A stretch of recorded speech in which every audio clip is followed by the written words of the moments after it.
So ನಿನ್ನೆ ಅರ್ಧ ಆಗಿರುವಂತಹ ಹನುಮಾನ್ ಟ್ಯಾಟೂನ ಇವತ್ತು ಫುಲ್ ಕಂಪ್ಲೀಟ್ ಮಾಡೋಣ ಅಂತ ಬೆಳಗ್ಗೆ ಬೇಗನೆ ಎದ್ದು ನಾನು ನನ್ನ ಬೈಕ್ನ ತಗೊಂಡು ಹೊರಟಿದ್ದೆ ನಮ್ಮ ಟ್ಯಾಟೂ ಶಾಪಿಗೆ ಬಂದ ತಕ್ಷಣನೇ ಉತ್ತರ ಕರ್ನಾಟಕದ ಒಂದೆರಡು ಜಾನಪದ ಗೀತೆ ಹಾಕೊಂಡು ಸುಮ್ ಕುಂತ ಬಿಟ್ಟು ನೋಡ್ರಿ ಟ್ಯಾಟೂ ಮಾಡಾಕ. ಕುಂತ್ರು ನಿಂತ್ರು ಬರೀ ಆಕಿ ನೆನಪಾಗತೈತಿ, ಎಲ್ಲಿ ನೋಡಿದರು ಆಕಿ ರೂಪ ಕಾಣತೈತಿ.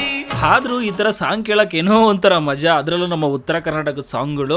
ಸೊ ಈ ಒಂದು ವರ್ಕ್ ಏನಿದೆ ಅಲ್ಲ, ಫಸ್ಟ್ ಡೇ ಬಂದಾಗ ಇವ್ರ ಸ್ಕಿನ್ ನೋಡಿ ಯಾವ ತರ ಇತ್ತು, ಅದ್ರ ಮೇಲೆ ಶ್ರೀರಾಮ ಮತ್ತೆ ಹನುಮಾನ್ ಟ್ಯಾಟೂನ ಖುದ್ದಾಗಿ ನಾವೇ ಡಿಸೈನ್ ಮಾಡಿ ಈ ಒಂದು ವರ್ಕ್ ನ ಮಾಡ್ಕೊಟ್ಟಿದೀವಿ. ಒಂದ ಮಾತನಾಗ ಹೇಳ್ಬೇಕಂತಂದ್ರ, ನೀವು ಕೊಟ್ಟ ರೊಕ್ಕ ಶಾಶ್ವತ ಅಲ್ರಿ, ನಾವೇನ್ ಕೆಲಸ ಮಾಡಿ ತೋರಿಸ್ತೀವಲ್ರಿ ಅದು ಶಾಶ್ವತ. ಈ ಒಂದು ವರ್ಕ್ ಯಾವ ತರ ಬಂದಿದೆ ಮತ್ತೆ ಕವರ್ ಅಪ್ ಹೇಗಾಗಿದೆ ಅನ್ನೋದನ್ನ ಕಮೆಂಟ್ ಮೂಲಕ ತಿಳಿಸಿ. ಆದಷ್ಟು ಈ ಒಂದು ವಿಡಿಯೋನ ಎಲ್ರಿಗೂ ಕೂಡ ಶೇರ್ ಮಾಡಿ, ನಮ್ಮ ಪೇಜ್ ನ ಸಪೋರ್ಟ್ ಮಾಡಿ. ಓಂಸ್ಯ ಶ್ರೀ ಪಂಚಮುಖ ಹನುಮನ್ ಮಂತ್ರಸ್ಯ ಬ್ರಹ್ಮಾರಿಷಿ ಗಾಯತ್ರಿ ಛಂದಃ ಪಂಚಮುಖ ವಿರಾಟ್ ಹನುಮಾನ್ ದೇವತಾ ಹಿರಿಬೀಜಂ ಶ್ರೀ ಶಕ್ತಿ ಕ್ರೋಕಿಲಕಂ ಕ್ರೂಕವಚಂ ಕ್ರೈಲಸ್ತ್ರಾಯ ಭಟ್ ಇತಿ ದಿಗ್ಬಂಧಃ ಶ್ರೀ ಗರುಡ ಉವಾಚ ಅರ್ಥ ಧ್ಯಾನಂ ಪ್ರವಕ್ಷ್ಯಾಮಿ ಶೃಣು ಸರ್ವಾಂಗ ಸುಂದರಿ ಯತ್ಕೃತಂ ದೇವದೇವೇ